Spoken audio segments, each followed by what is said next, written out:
Hi everyone, ನಮಸ್ಕಾರ ಎಲ್ಲರಿಗೂ ಶರಣು ಶರಣಾರ್ಥಿಗಳು.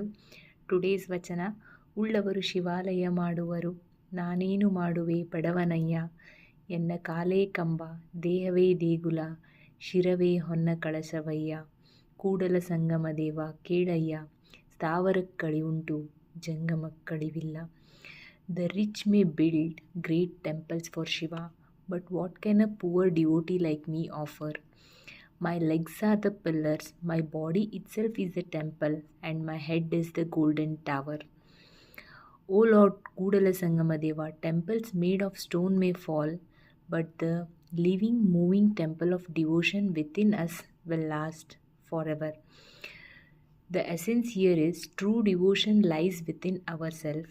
The human body and the soul are the real temple, not the external structures built of stone and gold. Thank you.